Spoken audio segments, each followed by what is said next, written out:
Hi, ಬೆಂಗಳೂರಲ್ಲಿ ಬೇಳೆ ತಿಂದು ಸಾಕಾಗಿದೆ ಅಂತೇಳಿ ಊರಿಗೆ ಹೋಗಿ ಮೂಳೆ ತಿನ್ನೋಣ ಅಂತ ಹೊರಟಿದ್ದೀವಿ. ಬೆಳಿಗ್ಗೆನೇ ರೆಡಿಯಾಗಿ ನಾನು ನನ್ನ ಹಸ್ಬೆಂಡ್ ಎಲ್ಲ ಊರಿಗೆ ಹೊರಟಿದ್ವಿ.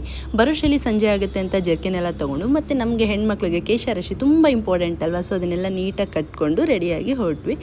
ಅಷ್ಟರಲ್ಲಿ ನಮ್ಮ ಹಸ್ಬೆಂಡ್ ಕೂಡ ಗಾಡಿ ತಂದು ಬೇಗ ಬೇಗ ಬರ್ತೀಯಲ್ಲ, ಬಿಟ್ಬಿಟ್ಟು ಹೋಗ್ಲಾ ಅಂತ ಹೆದರಿಸ್ತಿದ್ರು. ಆದರೆ ಅವ್ರಿಗೆ ಗೊತ್ತಿಲ್ಲ, ಇದು ಸಿದ್ದರಾಮಯ್ಯನವರ ಸರ್ಕಾರ, ಹೆಣ್ಮಕ್ಳ ಹತ್ರ ಆಧಾರ್ ಕಾರ್ಡ್ ಇದ್ದರೆ ಸಾಕು, ಬಸ್ಸಲ್ಲಿ ಆರಾಮಾಗಿ ಓಡಾಡ್ಬೋದು ಅನ್ನೋದು.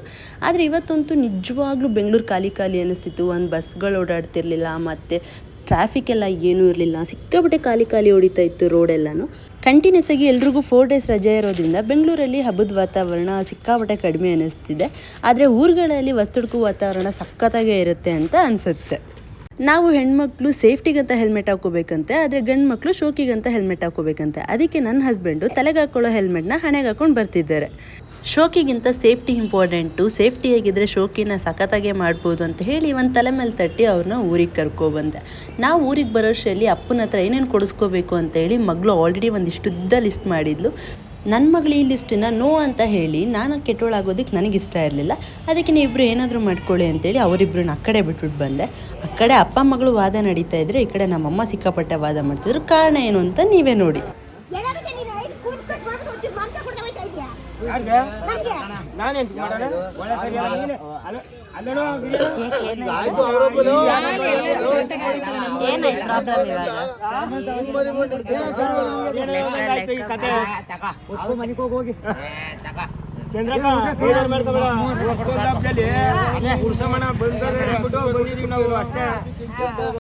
ಅಪ್ಪ ಕುಯ್ದಿದ್ದು 5 ಮೇಕೆ ಆದರೂ ನಮಗಂತ ಉಳಿದಿದ್ದು 250 ಗ್ರಾಮ್ ಮಾತ್ರ. ಅದಕ್ಕೋಸ್ಕರ ಅಮ್ಮನ ವಾದ ಅಷ್ಟೇ. ನಾವಿರೋದು 10 ಜನ, 10 ಜನಕ್ಕೆ ಈ 250 ಗ್ರಾಮು ಯಾವ ಮೂಲೆ ಅಲ್ವಾ. ಅದಕ್ಕೆ ನಮ್ಮ ಹಸ್ಬೆಂಡ್ಗೆ ಪಾಪುನ ರೆಡಿ ಮಾಡಿ ಏನಾದರೂ ತಿನ್ಕೊಬರೋಣ ಆಚೆ ಅಂತ ಹೇಳಿದೆ. ಆದರೆ ಅವ್ರು ರೆಡಿ ಮಾಡ್ತಿರೋದಕ್ಕೆ ನನ್ನ ಮಗಳು ರಿಯಾಕ್ಷನ್ ಹೇಗಿದೆ ನೋಡಿ. ಸೂಪರ್ ಆಗಿದೆ ನೋಡಿ, ಬರ ಬೇಗ.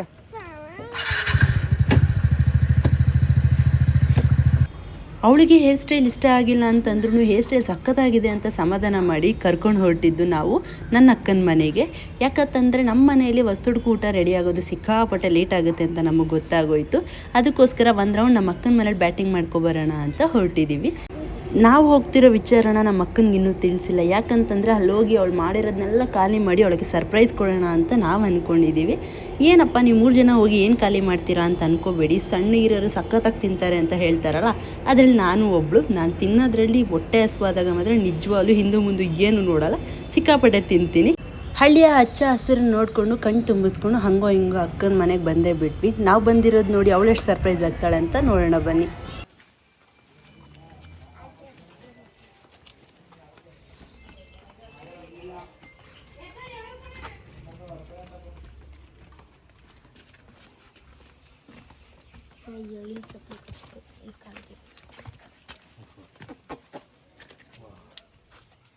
ಬಾಗ್ಲು ಪುಟಿಂಗ್.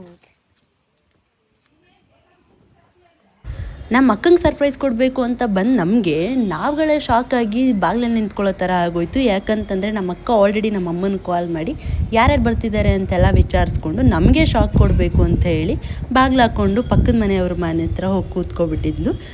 ಕಾಲ್ ಮಾಡಿ ಕೇಳಿದ್ದಕ್ಕೆ ನಮ್ಮ ಅಕ್ಕ ಕೂಡ ನಾನು ಊರಿಗೆ ಹೊರಟಿದ್ದೀನಿ ಅಂದ್ಬಿಟ್ಲು. ಆಮೇಲೆ ನಾನು ಅವಳಿಗೆ ಆಟ ಆಡಿಸ್ಬೇಡ, ಸಿಕ್ಕಾಪಟ್ಟೆ ಹೊಟ್ಟೆ ಹಸಿತಾ ಇದೆ ಬಾ ಅಂದಿದ್ದಕ್ಕೆ ನಮ್ಮ ಅಕ್ಕನ ಮಕ್ಕಳೆಲ್ಲ ಹೊಡ್ಬಂದು ಇಲ್ಲೇ ಇದ್ದೀವಿ ಬನ್ನಿ ಚಿಕ್ಕಿ ಅಂತ ಮನೆಗೆ ಕರ್ಕೊಂಡು ಹೋದ್ರು. ಮನೆಗೆ ಕರ್ಕೊಂಡು ಹೋಗಿದ ತಕ್ಷಣ ನನ್ನ ಹಸ್ಬೆಂಡ್ಗೆ ನಮ್ಮ ಅಕ್ಕನ ಮಗಳು ನೀರು ಕೊಟ್ಟಳು. ನಿಜವಾಗ್ಲೂ ಅದನ್ನು ನೋಡಿ ಎಷ್ಟು ಖುಷಿ ಆಗುತ್ತೆ ಅಂತಂದರೆ, ಮನೆಗೊಂದು ಹೆಣ್ಮಗು ಇರಬೇಕು ಅಂತ ದೊಡ್ಡವ್ರು ಹೇಳಿರೋ ಮಾತು ಯಾವುದೇ ಕಾರಣಕ್ಕೂ ಅದು ತಪ್ಪಲ್ಲ ಅಂತ ಅನ್ನಿಸ್ಬಿಡುತ್ತೆ. ಹೆಣ್ಣು ಮನೆ ಕಣ್ಣು ಅನ್ನೋದು ನಿಜವಾಗ್ಲೂ ಸುಳ್ಳಲ್ಲ. ಹೆಣ್ಮಕ್ಳ ಬಗ್ಗೆ ಮಾತಾಡಿದ್ದಾಯಿತು ಅಂತ ಈ ಕಡೆ ತಿರುಗಿದ್ರೆ ನಮ್ಮ ಅಕ್ಕನ ಮಗ ಆಲ್ರೆಡಿ ಬ್ಯಾಟಿಂಗ್ ಸ್ಟಾರ್ಟ್ ಮಾಡಿಬಿಟ್ಟಿದ್ದ. ಅದರಲ್ಲೂ ವೆರೈಟಿ ಹಾಕ್ಸ್ಕೊಂಡು ನಮಗೂ ಕೊಡ್ದಿರ ಆಸೆ ಪಾಸೆ ಮಾಡ್ಕೊಂಡು ತಿನ್ನೋಕ್ಕೆ ಸ್ಟಾರ್ಟ್ ಮಾಡಿದ್ದ. ಇವನಿಗೆ ಭರ್ಜರಿ ಊಟ ಹಾಕ್ಕೊಟ್ಬಿಟ್ಟು ನಮ್ಮ ಅಕ್ಕ ಇದ್ದಳು ನನ್ನ ಮಗಳಿಗೆ ಊಟ ಹಾಕ್ಕೊಟ್ಟಿರಲಿಲ್ಲ. ಯಾಕೆ ಅಂತಂದರೆ ನೀವೇ ನೋಡಿ.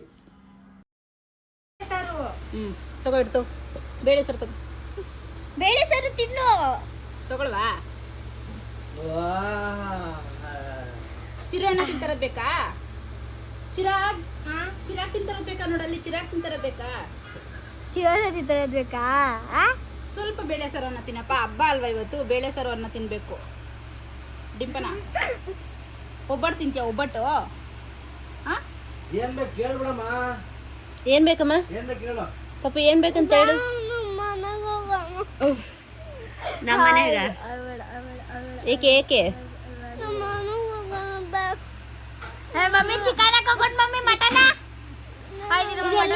Mutton mutton mutton mutton mutton mutton. ಹಬ್ಬದ ದಿನ ಬೇಳೆ ಯಾರಮ್ಮ ತಿಂತಾರೆ, ಮೂಳೆ ತಿನ್ನೋದಕ್ಕೆ ತಾನೇ ನಾವು ಅಲ್ಲಿಂದ ಇಲ್ಲಿ ತನಕ ಬಂದಿರೋದು ಅನ್ನೋದು ನನ್ನ ಮಗಳಿನ ಮನದಾಳದ ಮಾತಾಗಿತ್ತು. ಸರಿ ನೀನು ಬೇಜಾರು ಮಾಡ್ಕೊಬಿಡ ಬಿಡಮ್ಮ ಅಂತ ಹೇಳಿ ಕೊನೆಗೆ ಹಂಗೋ ಹಿಂಗೋ ಸಮಾಧಾನ ಮಾಡಿ ಅವಳಿಗೆ ಊಟ ಹಾಕ್ಕೊಟ್ವಿ. ಊಟ ಹಾಕಿದ್ಮೇಲೆ ಅವಳ ರಿಯಾಕ್ಷನ್ ಹೇಗಿತ್ತು ಅಂತ ನೋಡೋಣ ಬನ್ನಿ. ಔತಣ ರೆಡಿ ಆಗಿದೆ, ಬ್ಯಾಟಿಂಗ್ ಸ್ಟಾರ್ಟಿಂಗ್ ಆಗಿದೆ. ಪಟ ಪಟ ತಿನ್ನು ಬೇಡವಾ, ತಡೆ ಎತ್ಕೊಬಿಡ್ಲಾ? ಚಿಕ್ಕಿ ಹಿಂದೆ ಒಂದು ಜುಟ್ ಹಾಕೋದು ಗುಂಪಿಗೆ. ಏನೇನಿದೆ, ಏನದು? ಬೋಟಿ ಗೊಜ್ಜು ಹೇಳು. ಗೊತ್ತಾಗಲ್ಲ ನಮ್ಗೆ, ತಿಂತಾ ಇರೋದು ನೀನ್ ತಾನೆ. ಅವರಿಬ್ಬರ ಜೊತೆಗೆ ನಾನು ಕೂಡ ಬ್ಯಾಟಿಂಗ್ ಸ್ಟಾರ್ಟ್ ಮಾಡಿಕೊಂಡೆ. ಬ್ಯಾಟಿಂಗ್ ಸ್ಟಾರ್ಟ್ ಮಾಡಿದ ತಕ್ಷಣವೇ ಎಂಡೂ ಕೂಡ ಮಾಡಿದೆ. ಯಾಕಂತಂದರೆ ನಿಜವಾಗ್ಲೂ ಹೊಟ್ಟೆ ಹಸಿವಾಗಿತ್ತು. ಬೆಂಗಳೂರಿನಿಂದ ಬರಬೇಕಾದ್ರೆ ಒಂದು ಸಿಂಗಲ್ ಇಡ್ಲಿ ತಿಂದಿದ್ದೆ. ನಿಜ ಹೇಳಬೇಕು ಅಂತಂದರೆ ಇಡ್ಲಿ ತಿನ್ಕೊಂಡು ಇಲ್ಲಿ ಚೆನ್ನಾಗಿ ಊಟ ಮಾಡೋಣ ಅನ್ನೋ ಇಂಟೆನ್ಷನ್ ಬಂದಿದ್ದೆ. ಬಟ್ ಅಲ್ಲಿ ನೋಡಿದ್ರೆ ನಮ್ಮ ಅಪ್ಪ ಅಮ್ಮ ಸೇರಿಕೊಂಡು ನಮಗೆ ಉಪವಾಸ ಮಾಡಿಬಿಟ್ರು. ಅದಕ್ಕೋಸ್ಕರ ಅಕ್ಕನ ಮನೆಗೆ ಬಂದ ತಕ್ಷಣ ಫುಲ್ ಬ್ಯಾಟಿಂಗ್ ಸ್ಟಾರ್ಟ್ ಮಾಡಿಬಿಟ್ಟೆ. ಹೊಟ್ಟೆ ತುಂಬ ಊಟ ಆದ ತಕ್ಷಣ ಈ ಲಾಸ್ಟಲ್ಲಿ ಮೂಳೆನ ಕುಟ್ಟಿ ತಿನ್ನೋದಿದೆಯಲ್ಲ, ಆಹಾ, ನಿಜವಾಗ್ಲೂ ಮನಸ್ಸಿಗೆ ತೃಪ್ತಿ ಆಗಿಬಿಡುತ್ತೆ. ಊಟ ಮಾಡಿದ್ದಕ್ಕೂ ಸಾರ್ಥಕತೆ ಆಗಿಬಿಡುತ್ತೆ. ಊಟ ಮಾಡಿದ ತಕ್ಷಣ ನಮ್ಮ ಅಕ್ಕ ಬ್ಯಾಳ್ದೊಂದು ಜ್ಯೂಸ್ ಮಾಡಿಕೊಟ್ಲು. ಅದರಲ್ಲೂ ಊಟ ಮಾಡಿ ತಂಪಾಗಿರೋ ಜ್ಯೂಸ್ ಕುಡಿತಾ ಇದ್ದರೆ ಅಯ್ಯೋ ದೇವ್ರೆ, ಯಾಕಪ್ಪ ಕೆಲಸ ಕಾರ್ಯ ಬೆಂಗಳೂರಲ್ಲಿ ಆರಾಮಾಗಿ ತಿನ್ಕೊಂಡು ಉಣ್ಕೊಂಡು ಊರೆಲ್ಲ ಇದ್ಬಿಡೋಣ ಅನಿಸುತ್ತೆ. ಆದರೆ ಏನು ಮಾಡೋದು, ಬೆಂಗಳೂರಲ್ಲೇ ಜೀವನ ಅಲ್ವಾ. ತಿಂದ ತಕ್ಷಣ ನಿಜವಾಗ್ಲೂ ಒಳ್ಳೆ ನಿದ್ದೆನೂ ಬರ್ತಿತ್ತು. ಆದರೆ ನಿದ್ದೆ ಮಾಡ್ಕೊಂಡಿರೋದಕ್ಕಂತೂ ಆಗಲ್ಲ. ಊರಿಗೆ ವಾಪಸ್ ಹೋಗಬೇಕು ಅಂತ ಹೇಳಿ ನಾವು ನಮ್ಮ ಅಕ್ಕಂದಿರೆಲ್ಲ ಮತ್ತೆ ನಮ್ಮ ಊರಿಗೆ ಹೊರಟ್ವಿ. ನಾನು ಮುಂದೆ ತಾನು ಮುಂದೆ ಅಂತ ಹಂಗೋ ಹಿಂಗೋ ಮಾಡ್ಕೊಂಡು ಊರಿಗೆ ಹೊರಟಿದ್ವಿ. ಹೋಗ್ಬೇಕಾದ್ರೆ ನಮ್ಮ ಹಸ್ಬೆಂಡು ಇದ್ದಕ್ಕಿದ್ದಂಗೆ ಏನೋ ಅಪ್ಪ ತಗೋ ಏನೋ ತಂದಿದ್ದೀನಿ ಅಂತ ಅಂದರು. ನಾನು ಮಕ್ಕಳೆಲ್ಲ ನೋಡ್ತಾರೆ ಅಂತ ಬಚ್ಚಿಟ್ಕೊಂಡು ಆಸೆಯಿಂದ ಈಸ್ಕೊಂಡೆ. ಆಮೇಲೆ ಗೊತ್ತಾಗಿದ್ದು ಅವನು ತಿಂದ್ಬಿಟ್ಟು ಚಿಂಗಮ್ ನನ್ನ ಕೈ ಕೊಟ್ಟ ಅಂತಂದು. ನಂಗೆ ಸಿಕ್ಕೋಡೆ ಕೋಪ ಬಂದ್ಬಿಟ್ಟು ನಾನೇನು ಮಾಡಿದೆ ಅಂದರೆ ಅದನ್ನು ಅವ್ನ ತಲೆಗೇನೆ ಹಾಕಿ ಅಂಟಿಸ್ಬಿಟ್ಟೆ. ಮಾಡಿದ್ದುಣ್ಣ ಮಾರಾಯ ಅನ್ನೋ ಗಾದೆ ಪ್ರಕಾರ ನಾನು ಕೂಡ ಅವನ ತಲೆಗೆ ಚೆನ್ನಾಗಿ ಅದನ್ನು ಅಂಟಿಸ್ಬಿಟ್ಟಿದ್ದೆ. ಪಾಪ ಕಿತ್ಕೊಳ್ಳೋಕೆ ಸಿಕ್ಕಾಪಟ್ಟೆ ಸರ್ಕಸ್ ಪಡ್ದ. ಹಂಗೋ ಹಿಂಗೋ ಕಿತ್ಕೊಂಡು ಮತ್ತೆ ಪಾಪಚ್ಚಿ ನನ್ನ ಮಗಳು ಕೈ ಕೊಟ್ಟ. ಅವಳು ಫುಲ್ ಕೋಪ ಬಂದುಬಿಟ್ಟು ಅದನ್ನು ರೋಡ್ ಕಡೆಗೆ ಎಸ್ದುಬಿಟ್ಲು. ನಾವು ಅಕ್ಕನ ಮನೆಯಿಂದ ಊಟ ಮುಗಿಸಿ ಬರೋಷ್ಟರಲ್ಲಿ ಆಲ್ರೆಡಿ ಮಧ್ಯಾಹ್ನ ಆಗಿದ್ದರಿಂದ ಸಿಕ್ಕಾಪಟ್ಟೆ ಬಿಸಿಲಿತ್ತು. ಪಾಪ ಇವ್ರುಗಳೆಲ್ಲ ಬಿಸಿಲಲ್ಲಿ ಒದ್ದಾಡ್ತಿದ್ರೆ ಇಲ್ಲೊಬ್ಬ ಸ್ಪೆಷಲ್ ಅತಿಥಿ ಯಾರಿಗೂ ಗೊತ್ತಾಗದಿರೋ ಥರ ಒಳ್ಳೆ ಜಾಗ ಹುಡಿಕೊಂಡು ತಣ್ಣಗೆ ನೆರಳಲ್ಲಿ ಮಲಗಿದ್ದ. ನೀನು ಅಲ್ಲೇ ಮಲಗಿರು ಅಂತ ಹೇಳಿ ತಿಂದಿದ್ದು ಕರಗಬೇಕಲ್ವಾ, ಅದಕ್ಕೆ ನಮ್ಮ ಹಸ್ಬೆಂಡಿಗೆ ಕ್ವಾಟ್ಲೆ ಕೊಡೋಕ್ಕೆ ನಾನು ರೆಡಿ ಆದೆ. ಗಟ್ಟಾಡೋಣ 10 ರೂಪಾಯಿ, 20, 50, 100, ಇನ್ನೆಷ್ಟು ರೂಪಾಯಿ? ಏಕೆ ಸೋತೋತಿ ಅಂತ ಭಯನ? ನನ್ನ ನೀನು ಗೆಲ್ಲಲಾರಿ. 1 ರೂಪಾಯಿ ನೀನೇ ಆಡು. 1 ರೂಪಾಯಿಗೆ ಆಡಲ್ಲ, ನೀವೇ ಆಡ್ರಿ. ಬಾಯ್. ನಮ್ಮ ಹಸ್ಬೆಂಡ್ ಬಂದಿಲ್ಲ ಅಂತೇಳಿ ನಾನು ಮತ್ತು ನಮ್ಮ ಅಕ್ಕನ ಮಕ್ಕಳೆಲ್ಲ ಸೇರಿ ಕ್ರಿಕೆಟ್ ಆಡೋಕ್ಕೆ ಶುರು ಮಾಡಿದ್ವಿ. ಕ್ರಿಕೆಟ್ ಆಡಬೇಕು ನಿಜವಾಗ್ಲೂ ಎಷ್ಟು ಖುಷಿ ಆಗ್ತಿತ್ತು ಅಂದರೆ ಅಷ್ಟೇ ಶಾಕು ಕೂಡ ಆಗ್ತಿತ್ತು. ಇದು ನಾನು ಈ ಥರ ಇಷ್ಟು ಜೋರಾಗೆಲ್ಲ ಬಾಲ್ ಹೊಡಿತಾ ಇದ್ದೀನಿ ಅನ್ನೋದೇ ನನಗೆ ಸಿಕ್ಕಾಪಟ್ಟೆ ಶಾಕ್ ಆಗಿದ್ದ ವಿಷಯ. ಹಂಗೋ ಹಿಂಗೋ ತಿಂದಿರೋದೆಲ್ಲ ಸ್ವಲ್ಪ ಕರಗಲಿ ಅಂತ ಹೇಳಿ ನಾನೇನೇ ಯಾರಿಗೂ ಕೊಡ್ದಿರ ಬ್ಯಾಟಿಂಗ್ ಮಾಡೋಕ್ಕೆ ಶುರು ಮಾಡಿದೆ. ಇವರು ನೋಡೋ ತನಕ ನೋಡ್ಬಿಟ್ಟು ಆಮೇಲೆ ಬಾಲ್ನ ಸಿಕ್ಕಾಪಟ್ಟೆ ಹೈಟ್ ಎಸೆಯೋದಕ್ಕೆ ಆ ಕಡೆ ಈ ಕಡೆ ಎಲ್ಲ ಎಸೆಯೋದಕ್ಕೆ ಶುರು ಮಾಡಿದ್ರು. ನಾನು ಅವ್ರ ಬಾಲ್ಗಳನ್ನ ಎತ್ಕೊಟ್ಟು ಸಿಕ್ಕಾಪಟ್ಟೆ ಸುಸ್ತಾಗ್ಬಿಟ್ಟು ಕೊನೆಯದಾಗಿ ನಾನಂತೂ ಬರೋಲ್ಲ, ನೀವೇ ಆಟಾಡ್ಕೊಳ್ಳಿ ಅಂತ ಹೇಳಿ ಅವ್ರಿಗೇನೆ ಕೊಟ್ಬಿಟ್ಟು ಹೋಗ್ಬಿಟ್ಟೆ. ನಾನು ಇಲ್ಲ ಆಟ ಸ್ಟಾಪ್ ಮಾಡಿ ಹೋಗ್ತಿದ್ದಂಗೆ ಆ ಕಡೆಯಿಂದ ನಮ್ಮ ಅತ್ತೆ ಮಕ್ಕಳು ಬರ್ತಿದ್ರು. ಮತ್ತು ಅವ್ರು ಬಂದ ತಕ್ಷಣ ನಾವು ಅತ್ತಿಗೆ ಮತ್ತು ನಾದಿನಿ ಮಧ್ಯೆನೇ ಆಟ ಶುರು ಮಾಡಿಸಿದ್ವಿ. ಅತ್ತಿಗೆ ನಾದಿನಿ ಜುಗಲ್ಬಂದಿ ಆಟ ಇಬ್ಬರೇ ಆಡ್ತಿದ್ರು. ಈ ಆಟ ನೋಡೋದಕ್ಕೆ ಅಂತ ನಾವು ಕೂತಿದ್ದು ಸುತ್ತ 10 ಜನ. ಅದರಲ್ಲೂ ಮೊಮ್ಮಕ್ಕಳೆಲ್ಲ ಒಂದು ಕಡೆ ಆದರೆ ದೊಡ್ಡವರೆಲ್ಲ ನಮ್ಮ ಅತ್ತೆ ಕಡೆ ಇದ್ವಿ. ಕಷ್ಟ ಕಡೆ ಹೇಳ್ಬಿಡೋದು.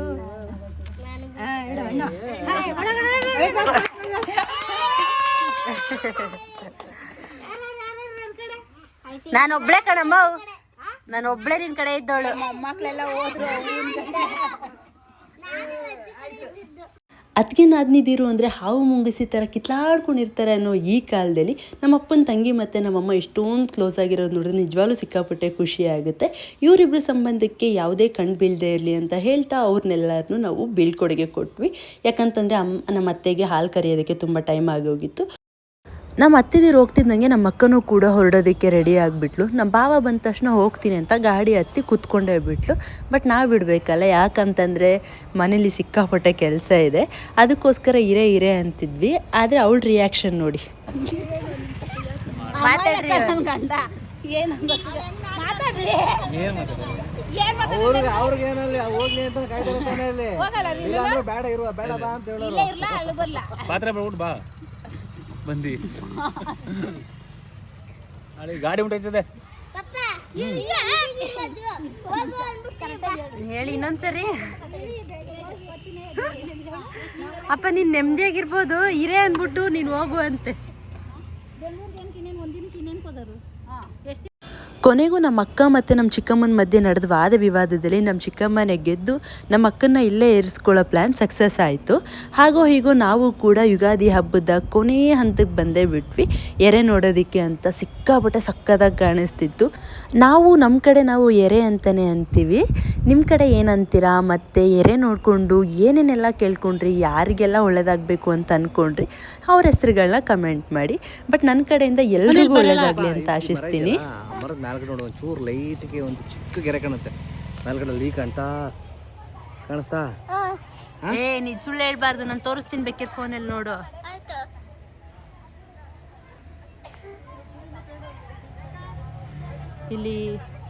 ಇಲ್ಲಿದೆಲ್ಲ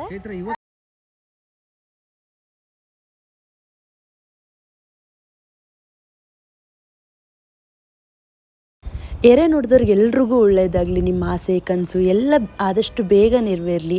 ಆ ತಾಯಿ ಚಾಮುಂಡೇಶ್ವರಿ ಆಯಸ್ಸು ಆರೋಗ್ಯ ಕೊಡಲಿ ಅಂತ ಕೇಳ್ಕೊತೀನಿ. ನನ್ನ ಮಗಳು ಕೂಡ ಎರೆ ನೋಡಿದ ತಕ್ಷಣ ದೊಡ್ಡವ್ರ ಕಾಲಿಗೆ ಬೀಳಬೇಕು ಅಂತ ಯಾರೋ ಹೇಳಿದ್ದಾರಂತೆ. ಅದಕ್ಕೋಸ್ಕರ ಓಡಿ ಬಂದು ನನ್ನ ಕಾಲಿಗೂ ಮತ್ತು ಅವ್ರ ಅಪ್ಪನ ಕಾಲಿಗೂ ಬಿದ್ದಲು. ಅದು ನೋಡಿ ನಿಜ ಸಿಕ್ಕಾಪಟ್ಟೆ ಖುಷಿ ಆಯಿತು. ನನ್ನ ಮಗಳು ಹೀಗೆ ಯಾವಾಗಲೂ ನಗ್ನಗ್ತಾ ಚೆನ್ನಾಗಿರ್ಲಪ್ಪ ಅಂತ ನಾನು ಕೂಡ ಆ ದೇವರಲ್ಲಿ ಕೇಳ್ಕೊತೀನಿ. ಆಮೇಲೆ ನನ್ನ ಕಂದನಿಗೆ ದೊಡ್ಡೋರಂದರೆ ನಾವಲ್ಲಮ್ಮ, ಹೋಗಿ ತಾತನ ಕಾಲಿಗೆ ಬೀಳು ಅಂದಿದ್ದಕ್ಕೆ ಹೋಗಿ ತಾತನ ಕಾಲಿಗೆ ಮೊಮ್ಮಕ್ಕಳೆಲ್ಲರೂ ಸೇರಿ ಮತ್ತು ನಮ್ಮ ಅಕ್ಕನೂ ಕೂಡ ಆಶೀರ್ವಾದ ತೊಗೊಂಡ್ಲು. ಅದೇ ಟೈಮ್ಗೆ ನಮ್ಮೂರಲ್ಲಿ ಕರೆಂಟ್ ಹೋಗಿದ್ರಿಂದ ಫ್ರೀಯಾಗಿ ಎಂಟರ್ಟೈನ್ಮೆಂಟ್ ತೊಗೊಳ್ಳೋಣ ಅಂತ ನಾವು ಪ್ಲ್ಯಾನ್ ಮಾಡಿದ್ವಿ.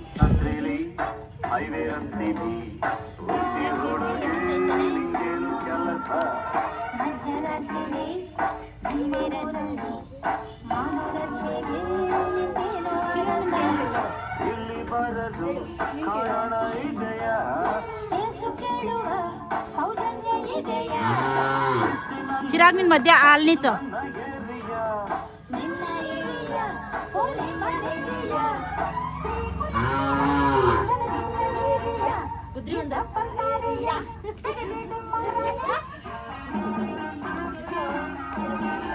ಕೊನೆಯದಾಗಿ ಇವ್ರು ಡ್ಯಾನ್ಸ್ಗಳನ್ನೆಲ್ಲ ನೋಡಿ ನಮ್ಮ ಕಣ್ಣಂತೂ ತಂಪಾಯಿತು. ನಿಮ್ಮ ಕಣ್ಣು ತಂಪಾಯ್ತಾ ಇಲ್ಲ ಕೆಂಪಾಯ್ತಾ ಅಂತ ಕಮೆಂಟ್ ಮಾಡಿ. ನನ್ನ ಫ್ಯಾಮಿಲಿ ಜೊತೆ ನಾನು ಈ ಥರ ಎಂಜಾಯ್ ಆಗಿ ಕಲರ್ಫುಲ್ಲಾಗಿ ಹಬ್ಬನ ಮುಗಿಸಿದೆ. ನೀವು ಹೀಗೆ ಮುಗಿಸಿರ್ತೀರಾ ಅಂತ ಅಂದ್ಕೊತೀನಿ. ಹಾಗೆ ನನ್ನ ವಿಡಿಯೋ ಇಷ್ಟ ಆಗಿದ್ರೆ ಲೈಕ್ ಮಾಡಿ, ಶೇರ್ ಮಾಡಿ, ಕಮೆಂಟ್ ಮಾಡಿ. ಕೊನೆಯದಾಗಿ ನನ್ನ ಚಾನಲ್ನ ಸಬ್ಸ್ಕ್ರೈಬ್ ಮಾಡೋದು ಮಾತ್ರ ಬರಿಬೇಡಿ ಅಂತ ಹೇಳ್ತಾ ಮತ್ತೆ ಸಿಗುವ ನೆಕ್ಸ್ಟ್ ವಿಡಿಯೋದಲ್ಲಿ. ಅಲ್ಲಿವರೆಗೂ ಬಾಯ್ ಬಾಯ್.